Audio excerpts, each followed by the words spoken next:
जैसे कि कोई बंदा 10 से 15 या 20 हजार रुपए कमाता है हम्म और वही बंदा सिंगापुर में जाके 1 से 1.5 लाख रुपए कमाता है, तो उसकी लाइफ में बहुत सारे चेंजेस आते होंगे। घर को भी सपोर्ट कर रहा है, जी खुद भी सरवाइव कर रहा है। जी जी तो जी। वो जो चेंजेस दिखने को मिलते हैं बच्चों में।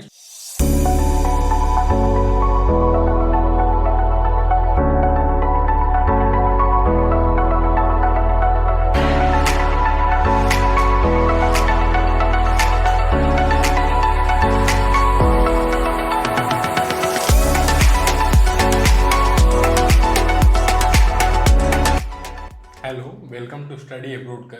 आज हम स्टूडेंट्स के कुछ डाउट्स होते हैं अकोमोडेशन को लेकर, गर्ल्स सेफ्टी को लेकर, एजुकेशन को लेकर, या वो जहाँ Singapore, Mauritius, UK, US, Canada जहाँ जा रहे हैं उनको जॉब मिलेगी या नहीं मिलेगी, उनका वीज़ा आएगा नहीं आएगा, उनका कितना खर्चा आएगा, हर एक क्वेश्चन को 1 बाय 1 क्लियर करेंगे।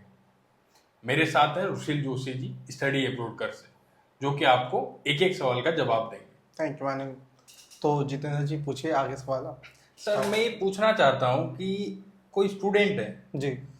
जिसका बजट अराउंड 4 से 5 लाख तक का है, हम्म उसको कौन सी कंट्री सबसे बेस्ट रहेगा उसके लिए? अगर हम आरओआई की बात करें, रिटर्न ऑन इन्वेस्टमेंट, कि बच्चा कितना स्पेंड कर रहा है और वहां से कितना अर्न करके या जी। एजुकेशन कितनी अपनी जी, गेन जी। करके लेके आ रहा है, तो इस बजट के अंदर मेनली 2 कंट्री सबसे टॉप पे आती है। एक है first of all Singapore. Singapore का सबने नाम सुना होगा। जी जी बिल्कुल। अभी रिसेंटली उनका पासपोर्ट इंडेक्स में टॉप पे आई है, वो सबसे जी। Most valuable passport in the world. और उसके बाद दूसरी कंट्री रहती है मॉरिशस, जिसका काफी लोगों ने नाम नहीं सुना, but it's a really good option as well, क्योंकि वहाँ पे एजुकेशन बहुत अफोर्डेबल है, वहाँ पे जॉब्स अवेलेबिलिटी रहती है, and later in the life वहाँ पे पीआर का ऑप्शन भी बहुत अच्छा है। मैं आपसे पूछना चाहूंगा, जो वीजा का प्रोसेस है कैसे स्टार्ट करते हैं? क्या एलिजिबिलिटी क्राइटेरिया रहता है? क्या एजुकेशनल बैकग्राउंड होना चाहिए? क्या बच्चे की एज होनी चाहिए? या बच्चे को इंग्लिश आनी चाहिए, या थोड़ी बहुत जो इंग्लिश उसको आती है उससे उसका काम चल जाएगा? तो वो बेसिकली मैटर करता है कि कौन सी कंट्री में बच्चा अप्लाई करना चाहता है जी, और जी। कौन से कोर्स के अंदर वो जाना चाहता है। जी। जैसा आपने पहले पूछा कि बजट 4 से 5 लाख रुपए का बजट लेके हम जी, उन जी। कंट्रीज को ही पहले कवर कर लेते हाँ हैं। हाँ बिल्कुल। इफ यू टेक सिंगापुर और मॉरिशस, वहाँ पे मेनली काफी कॉमनली इंग्लिश बोली जाती है, तो आपको अगर इंग्लिश आती है तो that's a really good option. क्या आपको आती है, वहाँ पे इजीली कम्युनिकेट कर पाएंगे। अगर आपको इंग्लिश नहीं आती, आपको एकदम बेसिक इंग्लिश आती है कि आप थोड़ा बहुत ही कम्युनिकेट कर पाते हैं, तो उससे भी आप वहाँ पे मैनेज कर लेते हैं। लेकिन जिसको बहुत कम इंग्लिश आती है, वो कोर्स जो कर रहा है, डिप्लोमा हॉस्पिटलिटी में कर रहा है, एग्रीकल्चर में डिप्लोमा कर रहा है, तो वो समझ पाता है चीजों को? हाँ, वो या उसको समझ समझने पाता में है। थोड़ा टाइम लग जाता है? बेसिकली क्या होता है, हम एक नए कल्चर के अंदर जब जी, जाते जी। हैं, वहाँ पे रहते हैं, तो वहाँ के एनवायरनमेंट के साथ हम ढल जाते हैं। जी जी जो बच्चे ने स्टार्टिंग से बचपन से हम यहाँ पे राजस्थान में रह रहे हैं या दिल्ली में किसी भी कंट्री में रह जी, जी। किसी भी स्टेट के अंदर रह रहे हैं, तो हम हैबिचुअल नहीं होते कि हम इंग्लिश में कम्युनिकेशन करें। जी। जब वो उस कंट्री जाता है, उसको महीना भर थोड़ा स्ट्रगल करना पड़ता है। वहाँ के लोग काफी हेल्पफुल होते हैं, तो वो उनकी हेल्प करते हैं ताकि वो उनकी ओवरऑल महीने 1.5 महीने में वो काफी अच्छी इंग्लिश सीख जाते हैं। तो उसके बाद वो जब अपनी एजुकेशन वगैरह अपनी कर रहे होते हैं, तो धीरे धीरे करके उसमें काफी इंप्रूवमेंट आती है। उनको जॉब के अंदर कहीं काम कर रहे हैं, तो वहाँ पे अपने ओनर से, टीम से कम्युनिकेट करने में कोई दिक्कत आती नहीं है। एक और सवाल था मेरा, जैसा कि एजुकेशन होता है, इंडियन एजुकेशन के अपन जहाँ तक बात करते हैं, तो इंडिया में लगभग 70 to 80% जो एजुकेशन होता है थ्योरिटिकल होता है। हाँ। लेकिन मैंने सुना है जो फॉरेन कंट्रीज है, वहाँ जो एजुकेशन होता है प्रैक्टिकल एजुकेशन होता है। प्रैक्टिकल एजुकेशन इसलिए बच्चों को दिया जाता है ताकि वो प्रैक्टिकली चीजों को सीख सकें और आगे जब वो कमाने के लिए निकलें या कहीं काम के लिए जाएं, तो उनको इजीली वो जॉब मिल जाए। एग्जैक्टली, एकदम आपने एकदम सही कहा। जो इंडिया का करिकुलम होता है एजुकेशन का, वो एकदम थ्योरेटिकल बेस होता है। आप चाहे एमबीए कर लीजिए, चाहे आपके बैचलर्स कर लीजिए, या आपने 12th तक भी पढ़ाई करी है, जो भी आपको पढ़ाते हैं वो बेसिकली थ्योरीज पढ़ाते हैं। आपको एक किताब दे दी, आपने रट्टा मारा, आपने पेपर निकाल दिया। आप जितना अच्छा रट्टा मार सकते हैं उस बेटर पे आपको स्कोर्स आएंगे, उसी बेसिस पे आप नीट निकाल सकते हैं, उसी बेसिस पे आपका जेईई निकलेगा, या और आपको फर्दर एजुकेशन करनी है तो रट्टा मार के ही होती है। लेकिन अब्रॉड में ऐसा नहीं होता। अगर हम सिंगापुर का एग्जांपल ले लें, तो वहां पे डिप्लोमास ही इस तरीके से डिजाइन किए जाते हैं कि आपको 6 महीने आपको थ्योरेटिकल नॉलेज देते हैं, वहां पे प्रैक्टिकली सिखाते हैं कैसे काम होता है, और उसी के अंदर ओजीटी भी कवर होती है, ऑन द जॉब ट्रेनिंग जिसे कहते हैं। जो स्टूडेंट स्टडी वीजा पे जा रहा है, बर्थ हिट है उसके लिए। जो फी वो पे कर रहा है, ट्यूशन फी, वो बर्थ हिट है, क्योंकि उसको 6 महीने में बहुत कुछ सीखने को मिल रहा है। एग्जैक्टली, क्योंकि उसे जो प्रैक्टिकल एक्सपोजर मिलेगा वहां पे, वो यहाँ पे इंडिया में पैसे देके भी नहीं मिलता है ना। और कुछ स्टूडेंट्स ऐसे होते हैं रुफिल जी, जैसे कि उनको डिप्लोमा या अपनी डिग्री तो फॉरेन से करना होता है, यहाँ आके अपना कुछ स्टार्ट करना होता है, हाँ। बड़ी होटल्स में जॉब करनी होती है, तो उनके लिए कैसा क्या रहेगा? उनके लिए सबसे बड़ा ऑप्शन रहता है कि वहाँ पे इंटरनेशनल एक्सपोजर मिल जाता है। जी, जी, जी। कि इंडिया के अंदर जो भी उनको क्लाइंट्स आएंगे या कोई भी कॉलेज के थ्रू अगर उन्होंने होटल मैनेजमेंट कर ली, मास्टर्स कर ली, तो उनको जो भी क्लाइंट्स डील करने को मिलते हैं, जो भी कंपनीज आती है वो लोकल कंपनीज होती है, तो उनको ज्यादा कुछ एक्सप्लोर करने को नहीं मिलता, ज्यादा कुछ सीखने को नहीं मिलता। लेकिन जो बच्चा सिंगापुर से करके आ रहा है, सिंगापुर के किसी 5 स्टार 7 स्टार होटल में काम करके आया है, तो उसे बहुत अच्छा एक्सपोजर मिल जाता है, उसे काफी सारे लोगों से कम्युनिकेशन मिलती है, उसकी इंग्लिश काफी इंप्रूव हो जाती है, उसकी पर्सनल ग्रूमिंग हो जाती है। तो उस बेसिस पे वो जब वापसी इंडिया आता है तो उसको मच बेटर हायर जॉब मिलती है ना। जो बंदा यहाँ पे इंडिया में 30-40 हजार रुपए कमा रहा था, वो सिंगापुर से आने के बाद यहाँ पे 1-1.5 लाख रुपए कमा रहा है, तो जो सैलरी रेंज होता है वो काफी हाई हो जाता है। हाँ। दूसरी जी, मैं आपसे लेटेस्ट अज्यूम कि मैं एक स्टूडेंट हूँ जी। मैंने अब आज से 6 या 7 साल पहले मेरा 12th किया, और मेरी जो फैमिली कंडीशन थी वो कुछ ज्यादा ठीक नहीं थी, तो मैंने नॉर्मल कहीं पे काम कर लिया, शोरूम्स में काम कर लिया, यहाँ काम कर लिया।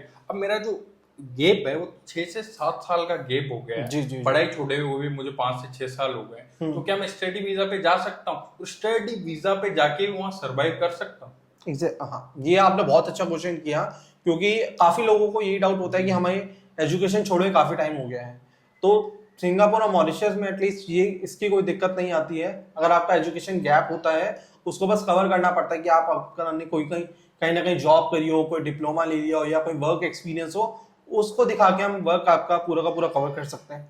तो उसमें आप बच्चे को जो गैप वाला पार्ट होता है वो पूरा कवर हो जाता है।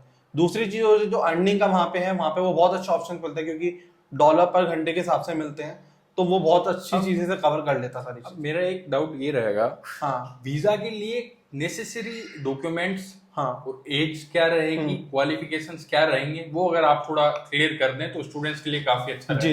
जो मिनिमम क्वालिफिकेशन होती है वो एटलीस्ट 10th पास होनी चाहिए, बच्चे की 10th हो जाती है तो वो इजीली अप्लाई कर सकता है। दूसरी चीज ये होती है उनके पास पासपोर्ट होना चाहिए वैलिड, उन पे कोई केस नहीं हो रखा होना चाहिए कि कोई क्रिमिनल केस या कोई कोर्ट में कोई केस चल रहा है, तो वो नहीं होना चाहिए, then they can easily apply for it. तो उसमें मेन ये रहता है कि कोई केस नहीं होना चाहिए, आपकी 10th पास होनी चाहिए, और एज का जो क्राइटेरिया है मॉरिशस के अंदर 40 तक की एज के लोग जा सकते हैं, और जो सिंगापुर में वो 35 तक की एज के लोग जा सकते हैं। अब जो स्टूडेंट्स जा रहा है उसको वहाँ के बारे में इतना नॉलेज नहीं है जी। उसने आपसे जाना, आपने उसको बताया, उसको अच्छा लगा, उसने अप्लाई किया, उसका वीजा भी आ जाता है। वीजा आने के बाद वो स्टूडेंट जाता है, उसके बाद उसका जो जॉब है वो कैसे देखेगा, अकोमोडेशन कैसे देखेगा, कॉलेज को जॉब के साथ कैसे मैनेज करेगा जी, वो चीजें मैं आपसे जानना चाहूंगा। तो एक बेसिकली पासपोर्ट आ गया, सबसे मेन जो काम होता है वो यहाँ तक का ही होता है। ये तो आप जान ही चुके हैं कि जिस स्टूडेंट का बजट 4 से 5 लाख रुपए है वो बिना जॉब के वहां सरवाइव नहीं कर पाएगा, उसको जॉब करनी पड़ेगी, सरवाइव करना पड़ेगा, सरवाइव करके कुछ पैसे बचा के अपने घर वालों को भी भेजने। जी जी जी। तो इसके हिसाब से कुछ बताइए। तो बेसिकली जैसे हमारे पास स्टूडेंट आ जाता है, उनका वीजा लग जाता है, वीजा आ गया उनके पास, देन हम उनकी फ्लाइट्स वगैरह करा के उनको सी ऑफ के लिए भी छोड़ के आते हैं।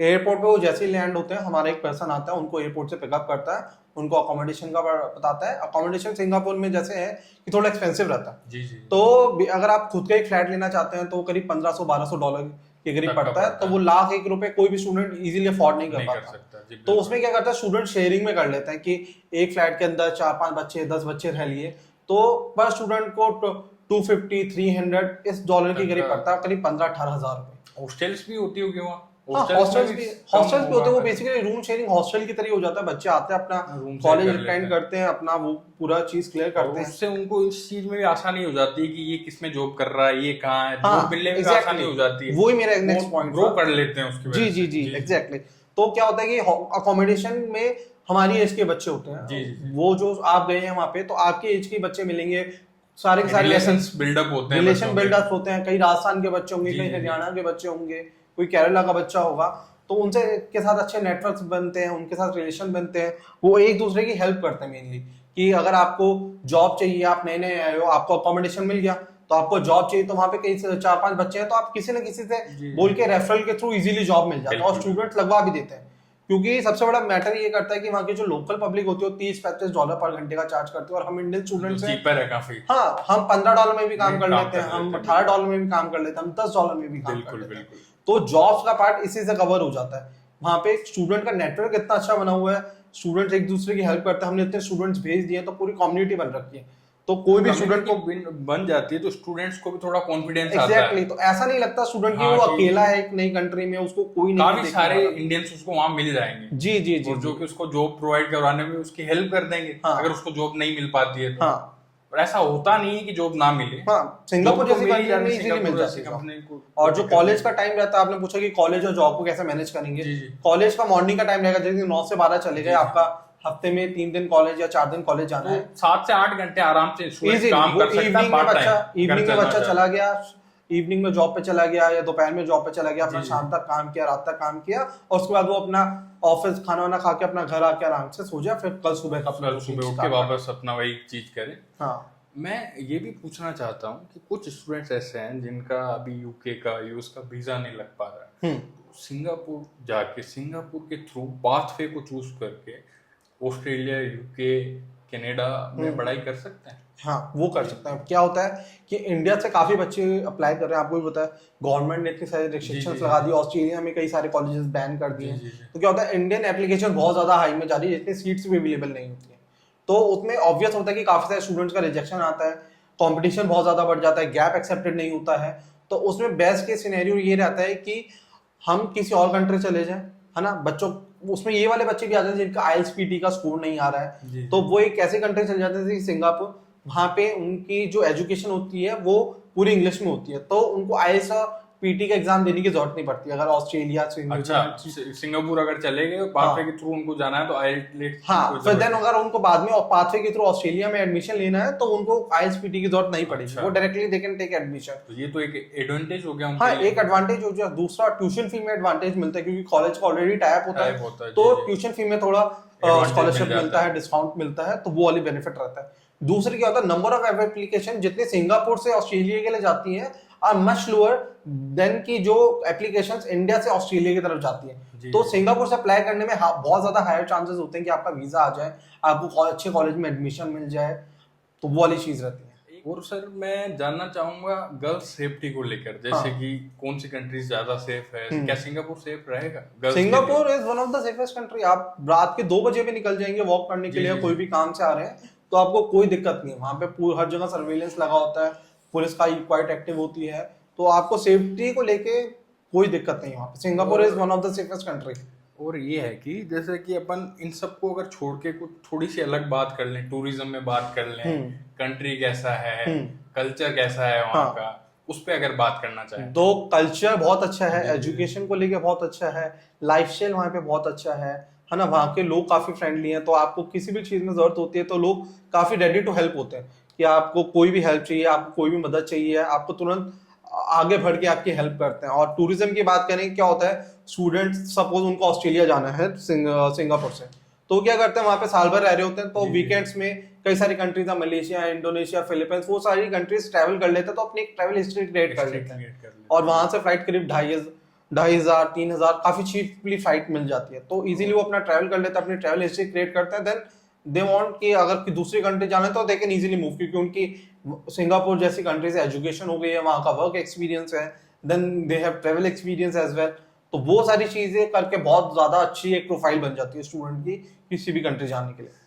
मैं पूछना चाहूंगा आपसे, जैसे कि इंडिया में अभी आपको पता है कितनी बेरोजगारी चल रही है, तो उसके हिसाब से जैसे कि कोई बंदा 10 से 15 या 20 हजार रुपए कमाता है, और वही बंदा सिंगापुर में जाके 1 से 1.5 लाख रुपए कमाता है, उसकी लाइफ में बहुत सारे चेंजेस आते होंगे, घर को भी सपोर्ट कर रहा है, खुद भी सरवाइव कर रहा है, जी जी, तो वो जो चेंजेस दिखने को मिलते हैं बच्चों में, स्टूडेंट्स, आपने तो काफी स्टूडेंट्स भेजे होंगे, उनकी क्या ग्रोथ रही, कैसी उनकी सक्सेस स्टोरीज रही हैं, उसके बारे में कुछ बताइए। तो बेसिकली क्या है, ग्रोथ बहुत अच्छी है, स्टूडेंट्स वहां पे जाते हैं, काफी बच्चे अपना सारा का सारा एक्सपेंस मैनेज करते हैं, वो जाते हैं अपना अकोमोडेशन से लेके अपनी ट्यूशन फी भी कवर करने की कोशिश करते हैं। कुछ बच्चे लोन लेके जाते हैं इंडिया से, क्योंकि जो 15-20 हजार रुपए की नौकरी कर रहा है उसके लिए 5 लाख रुपए जोड़ के रखना या सीधा इन्वेस्ट करना बहुत बड़ी चीज हो जाती है। जी तो काफी बच्चे अपना लोन लेके जाते हैं, फैमिली से लोन ले लेते हैं, रिलेटिव से लोन ले लेते हैं, या कहीं और से लोन लेके चले जाते हैं, तो वो अपना लोन रीपेमेंट भी करते हैं,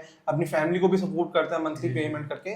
तो एक अर्निंग का बहुत अच्छा सोर्स बन जाता है। तो जितना मेरे को लगता है सिंगापुर जो डिप्लोमास वगैरह करने जाते हैं, मॉरिशस जो बच्चे डिप्लोमा करने जाते हैं, उनका मेनली टारगेट जॉब का लेके होता है, अर्निंग को लेके होता है, और प्लस उनको एजुकेशन और वो एक्सपीरियंस और लाइफस्टाइल तो मिल ही रहा है ना। अकॉर्डिंग टू यू रुशिल जी, हाँ, मैं आपसे पूछना चाहूँ तो जो अपना खर्चा लगता है, या सिंगापुर देख लो, मॉरिशस देख लो, तो दोनों में इतना ज्यादा कोई डिफरेंस नहीं है। तो अकॉर्डिंग टू यू, आपके हिसाब से बेस्ट कंट्री कौन सी है इन दोनों में से? वो मैटर करता है कि आपका पर्पस क्या है जाने का। जी जी। अगर आपका पर्पस है कि आप 1 साल या 2 साल जाके वहां से वापसी आना चाहते हैं, 2-3 साल रह के पैसे कमा के, तो Singapore is a great option, क्योंकि वहां पे आपको हायर सैलरी मिलती है। वहां पे इजीली 1.5-2 लाख रुपए भी कमा सकते हैं। आपने एस पास अप्लाई कर लिया, ई पास अप्लाई कर लिया, उसमें $5,000 के करीब होता है ना, तो वो करीब 3.25 लाख रुपए होगा महीने के। तो वहां पे ग्रोथ बहुत अच्छी होती है। अगर आप ऐसी कंट्री देखना चाहते हैं कि वहां पे आपको पीआर चाहिए, वहां पे आप लाइफ टाइम रहना चाहते हैं,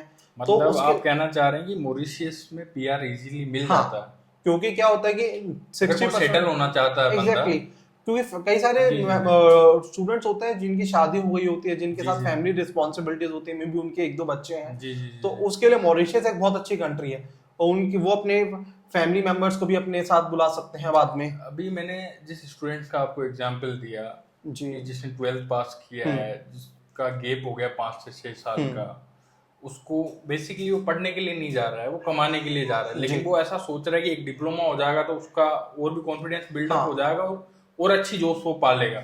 उसके लिए सिंगापुर बेस्ट रहेगा या मॉरिशस?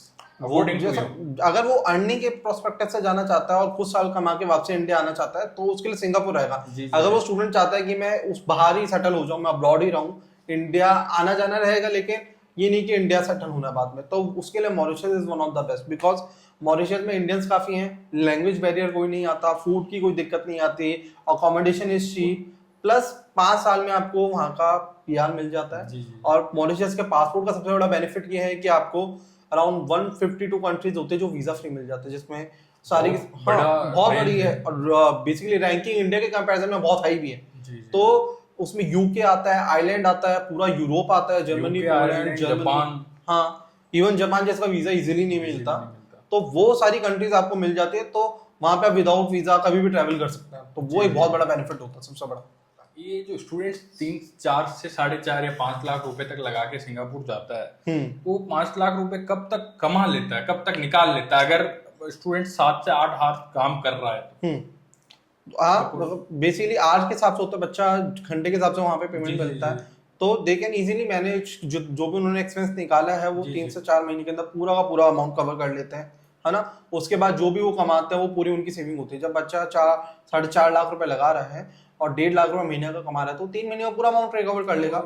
जैसे कि बच्चा गया है, उसको गए 6 या 8 महीने हो गए, फैमिली चाह रही कि हम वहां जाके उसको देख के आए, उससे मिल के आए, तो क्या ये पॉसिबल है? हाँ, ये पॉसिबल है, टूरिस्ट वीजा के लिए, सिंगापुर के लिए पॉसिबल है, और मॉरिशस में तो 3 मंथ्स का टूरिस्ट वीजा वैसे मिल जाता है। 3 मंथ्स? हाँ, तो आप अपनी फैमिली को, मदर को या अपनी वाइफ को बुलाना चाहते हैं तो वो कम्प्लीटली पॉसिबल है। इंडियंस है ना, जैसे किसी और कंट्री में गए, इंडिया में तो इंडियन चीजों की वैल्यू नहीं करते, लेकिन दूसरी कंट्रीज में जाएंगे तो उनको इंडियन फूड चाहिए। हाँ, तो वैसा कुछ मिल सकता है वहाँ? Indian food, Indian stores, basically Indian restaurant, हाँ, वो मिलते हैं, लाइक इडली डोसा। हाँ, तो क्या होता है सर, इंडियन स्टूडेंट्स काफी जाते हैं, तो उनको सपोर्ट करने के लिए कई सारे इंडियन बिजनेसेस भी हैं वहाँ पे, इंडियन शॉप्स होती है जिसमें आपको होममेड फूड मिल जाता है, आपको सारा का सारा सामान मिल जाता है, आपको राशन मिल जाता है, आपको समोसे तक मिल जाते हैं आपको खाना है, तो वो सारी चीजें अवेलेबल रहती है। और जैसे 6 महीने का जो कॉलेज होता है उसमें उनकी काउंसलिंग भी होती है, करियर काउंसलिंग। हाँ, बेसिकली क्या होता है करियर काउंसलिंग, वो क्या कर सकते हैं, किस चीज में वो अच्छे हैं, उनको क्या करना चाहिए, तो ये बताने के लिए उनको कोई होता है करियर काउंसलर्स होते हैं। हाँ, बेसिकली हर जगह आजकल काउंसलर्स अवेलेबल रहते हैं। हम भी जब स्टूडेंट्स को बाहर भेजते हैं तो हम खुद स्टूडेंट्स से वन ऑन वन कन्वर्सेशन करते हैं कि आपके जो काउंसलर्स हैं वो काउंसलिंग करते हैं स्टूडेंट्स के। तो हम बेसिकली स्टूडेंट के इंटरेस्ट के बेसिस पे करते हैं। अगर किसी स्टूडेंट को सिंगापुर जाना है तो उसका बिजनेस में इंटरेस्ट है, उसका आईटी के अंदर इंटरेस्ट है, उसका होटल मैनेजमेंट में इंटरेस्ट है, उसका पर्पस क्या है, उसे पाथवे करना है, जो भी उसका नर्सिंग में इंटरेस्ट है, जो भी उसका इंटरेस्ट होता है, उसके बेसिस से ही हम बेसिकली डिप्लोमा या प्रोग्राम उनको दिलाते हैं, देन दे गो ओवर, क्योंकि जब बच्चा को इतना पैसा खर्च करके जा रहा है काउंसलिंग तो तो जरूरी है सर। काउंसलिंग जरूरी है। उनको उनका प्रेफर्ड, उनको जो कोर्स करना चाहते हैं जिसमें वो अपना करियर बनाना चाहते हैं, वो चीज पिक करना बहुत इंपॉर्टेंट रहती है। देखो सर, जो स्टूडेंट्स है हम्म वो अपनी फैमिली छोड़ के जा रहा है, अपना स्टेट छोड़ रहा है, अपनी कंट्री छोड़ के जा रहा है, तो और जैसे स्टडी अब्रोड कर उनको भेज रहा है, स्टडी अब्रोड करके थ्रू जा रहे हैं, तो जो एक बिलीफ होता है वो कैसे क्रिएट कर सकते हैं आप, कैसे क्रिएट करते हैं आप बच्चों में बिलीफ?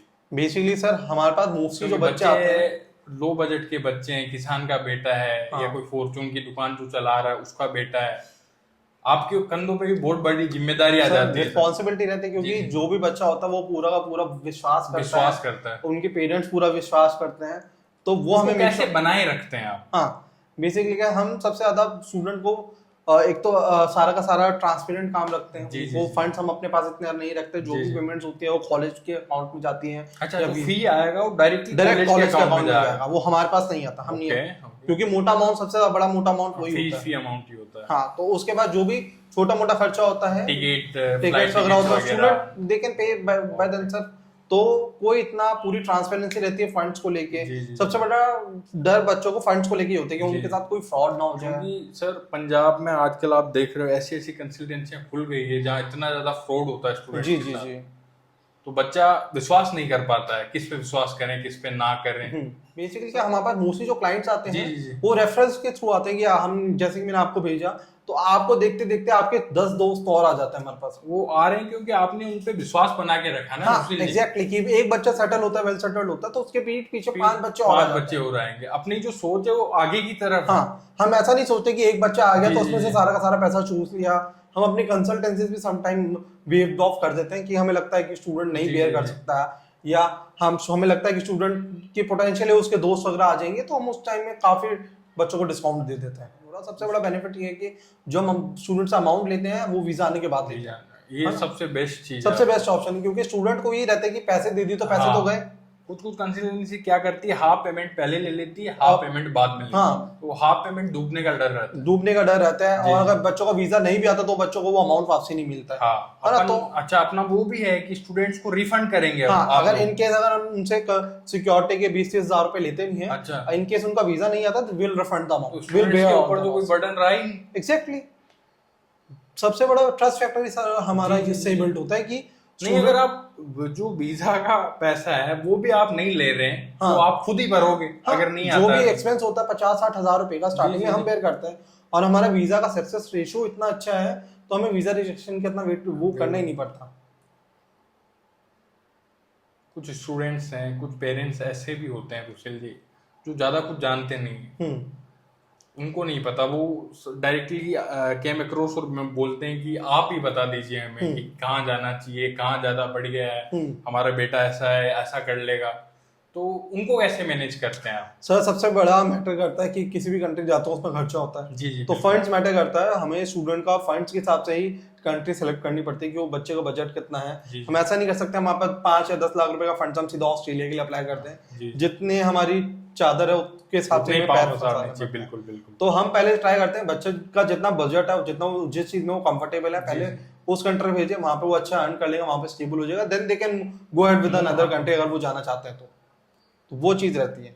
तो बजट का होना कोई दिक्कत नहीं है, सबके अलग अलग रिक्वायरमेंट्स रहती है। मॉरिशियस और सिंगापुर में भी बच्चा सेटल होना चाहे तो सेटल होने के लिए वो कंट्रीज भी बुरी नहीं है। हाँ, सेटल होने के लिए बहुत अच्छी कंट्रीज है। सिंगापुर का आप गूगल कर सकते हैं, बहुत बढ़िया कंट्री है, वहाँ पे अपॉर्चुनिटीज बहुत मिलती हैं। अगर स्टूडेंट सेटल होना चाहे तो वहाँ सेटल हो सकता है। हाँ, बट सिंगापुर में चेंज हो जाएगी। जहाँ वो अभी इस सिचुएशन पे खड़ा है, हाँ, 4.5 से 5 लाख का इन्वेस्ट करके वो अपनी पूरी लाइफ चेंज कर सकता है। एग्जैक्टली, जहाँ बच्चा 4 लाख रुपए साल की कमा रहा है, 3 लाख रुपए साल की कमा रहा है, वहाँ एक बार 4 लाख 4.5 लाख रुपए लगा के वो उसके कंपैरिजन में बहुत ज्यादा कमाएगा। वो महीने साल के 20-25 लाख भी कमा सकता है, 30 भी लाख कमा सकता है। वो डिपेंड करता है उसकी कैपेबिलिटी पे, कितने घंटे काम डिपेंड करता है बच्चे कितना कैपेबल हो पाता है। एग्जैक्टली। और जो बच्चा इस सिचुएशन से निकल के जाता है ना, गरीबी वाली सिचुएशन, उसको सब कुछ पता होता है, वो अपने आप मैनेज कर लेता है, वो हार्ड वर्किंग होता है। एग्जैक्टली, सबसे बड़ा पॉइंट यही होता है, वो सेल्फ मोटिवेटेड होता है। जी, तो उनको पता होता है, इतना एक्सपोजर मिल जाता है ना रुशिल जी, तो खुद काम करने के लिए दौड़ता है। तो क्या होता है यहाँ पे इंडिया के अंदर क्या होता है, पूरा का पूरा सिस्टम अमीरी और गरीबी पे डिपेंड है जी, कि जी, जो अमीर है उसको अपॉर्चुनिटीज भी बहुत अच्छी मिलती है, उसको फादर का बना बनाया बिजनेस मिल जाता मिल है, जाता है। उसको रेफरल के थ्रू अच्छी जॉब मिल जाती जी, है, जी। उसको अच्छे कॉलेज में एडमिशन मिल जाता है, लेकिन उसको सारी चीजें इतनी स्मूथली मिल जाती है तो वो ज्यादा हार्डवर्क करना नहीं चाहता, करना भी नहीं चाहता और करने की जरूरत भी उसको कभी पड़ी नहीं है। हाँ। तो और जो बेसिकली थोड़ा मिडिल कमजोर क्लास है होता या है, लोअर मिडिल क्लास लोअर में जो मिडिल बंदे क्लास है, आते हैं तो वो हार्डवर्क करने के लिए बचपन रेडी से होते हैं। देख के आए हुए होते हैं, वो अपनी सिचुएशन देख के उसको हाँ। पता है अगर मैं यहाँ नहीं करूंगा हाँ। तो मैं उसको घर तो दिख ही रहा था उसका हाँ। कि घर की कंडीशन क्या है। हाँ, तो वो बच्चा अपने आप हार्डवर्क रिस्पॉन्सिबिलिटीज करता है। को लेके चलता है वो बंदा जी अपने जी ऊपर। जी जी एग्जैक्टली सर। तो जो बच्चा इतनी रिस्पॉन्सिबिलिटी लेके चलता है जी, तो वो जी। ये नहीं दिखता कि चलो आज तो आराम कर लेते हैं, आज तो 2 घंटे ही काफी है काम करने का, वो 8 घंटे भी काम करता है, वो 10 घंटे भी 10 काम घंटे भी करता काम है। करता है। वो बच्चा अपनी एफर्ट जितने डालता है वो उसे पैसे कमाने से लेना देना होता है, क्योंकि उसको अपनी फैमिली को सपोर्ट करना होता है in that. Okay, thank you Rushil ji. जी जी जी सर, थैंक यू। और प्लीज गाइस स्टडी अब्रॉड को सब्सक्राइब कीजिए सब्सक्राइब कीजिए, फॉलो कीजिए हमें इंस्टा पे। And will bring up with a lot more videos like this, ताकि आपको और जो स्टूडेंट्स को डाउट रहते हैं, जो बच्चों को क्वेश्चंस रहते हैं, आप कमेंट्स में हमें आपके जो भी क्वेश्चंस हैं वो कमेंट करके बता सकते हैं, हम अगली वीडियो उसी के ऊपर बना बना देंगे। देंगे। Thank you. Thank you.